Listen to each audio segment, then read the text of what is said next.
dafa am jukko ju ma naw si moom waaye man dama am nit ku nga xam ni kii ànd gor ak nawle laay ànd ak yow su ma gisee lu baax dam koy wax damay taxaw si rajo bi wax que lii mu def Mauritanie barki démb man dam ko applaudir avec mille ma parce que lool mooy lu baax lu mu wànda mais su ma gisee lu ma àndul tam dam koy wax sama abdu moo ma ko jàngal ne la si biir li ngay nangu si ngay bañee li ngay bañ donc danaa nangu danaa bañ dan yaakaar ni man dama defar bés ñaak toog ci gannaaw Macky di ko tàccu déedéet loolu taxul ma jóg ànd gor ak nawle ma wàcc si oto bi jël ko mu ni ma marabout opposant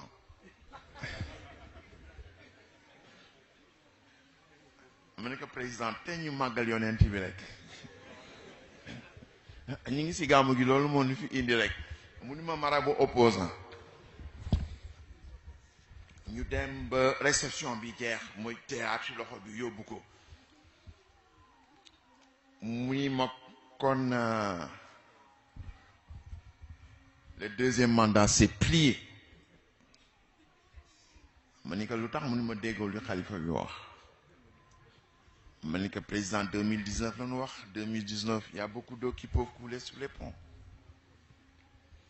ma yóbbu ko ba si palais mu ni ma sëñ bi te nga ñëw bokk si ndam li ma ni ko ndam lan mu ni ma victoire u 2019 mu ni ma parce que sa gaa ñi duñu dem ma ni ko président xaw ma ndax sama gaa ñi daanu dem wala duñ dem waaye man Mansour Sy damay dem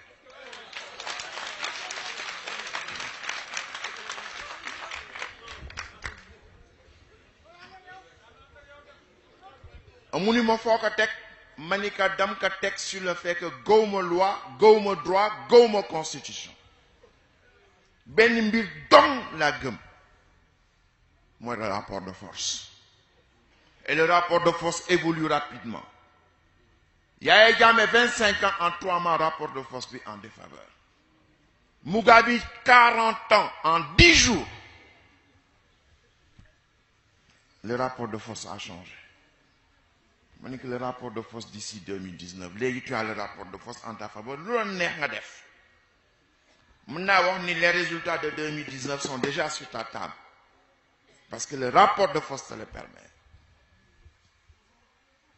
mais le rapport de force peut évoluer très rapidement monsieur le président mu ni ma am na lum la daan jox si gàmmu gi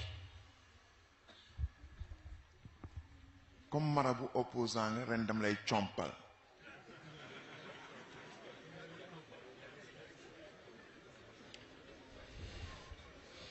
ma ni ko wax dëgg yàlla bugguma sa comp ndax tibbu yàlla bee ko ëpp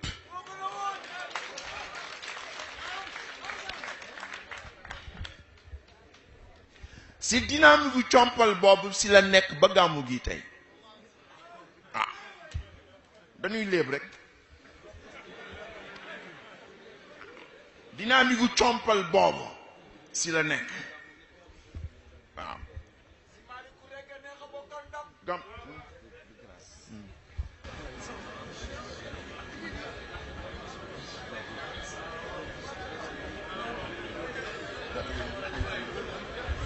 non parce que quand même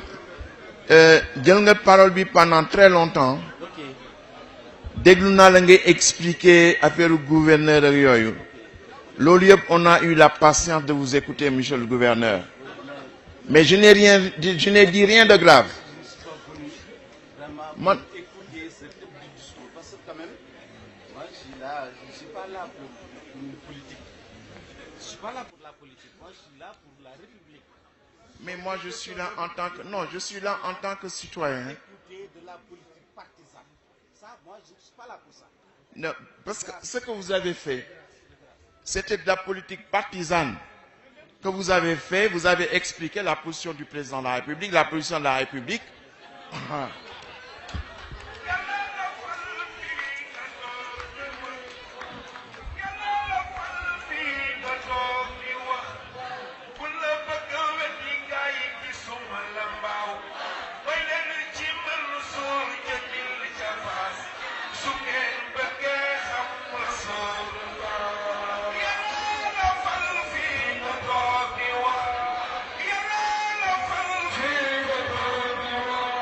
prend pas l'attitude du gouverneur. Non, non. Il vient di ma wax maintenant ay jaahil lay waxal ni moom su ñëwee représentant en tant que gouverneur, il représente tout le gouvernement et c'est même plus important d'être représenté par des ministres. mu wax ma que man ak moom ma tontu ko mu ni ma lii nga ma tontu soo demee ci public bi bu ko wax ma ni ka pourquoi du ma ko wax lu may nëbb man aw ma waxu bii rek waxu biti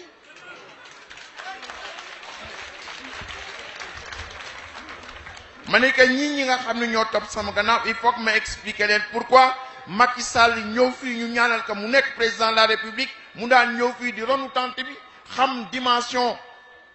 gàmmu gi ñu am sunu ay nawle fii ci Louga ñuy organiser manifestation yu mel nii suñ ko organiser des maraboutions ay 6 délégations de ministres dañ fay yónni sëñ Moustapha ak ni mu toll organiser lu mel nii demal tey Tivaouane nga xool tey Abra seen gàmmu ñaata ministre ñoo fa nekk mais loolu mooy dëgg ñu war ko wax loolu mooy dëgg nan ko wax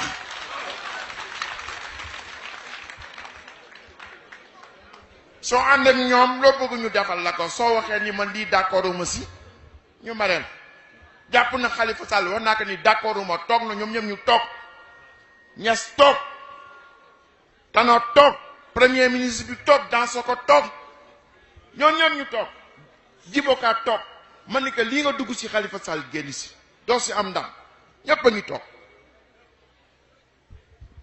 wax ka li ma xalaat ànd gor ak nawle moom li mu xalaat ne ñëpp war xalaat y compris gouverneur bi itam li mu ñëw wax ka dañu war a wax amin tàcc ko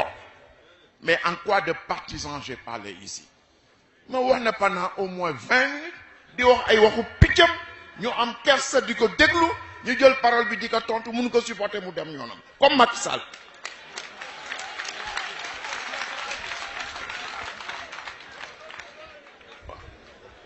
ñun waxuñu dara ku jox cër sëñ Moustapha jox nañ la cër ku joxul cër suñ Moustapha ak koo mënti toll si àdduna faalewul na kenn képp si yéen ku toog fii yaa ma gënal junney Macky Sall man yéen laa am aw ma leen mais bu nu fontoo ñi déclaration partisane en quoi de partisan je dis moom li mu wax mooy déclaration partisan ñëw di justifier l'injustifiable di taawal lu amul tànk mais man ma tontu ko tontu bi nag neexu ko mu jóg dem yoonam na dem yoonam s'il ne manque que lui il ne manque pas grand chose s'il ne manque que Macky Sall ici xoolal mbooloo mi s'il ne manque que Macky Sall il ne manque pas grand chose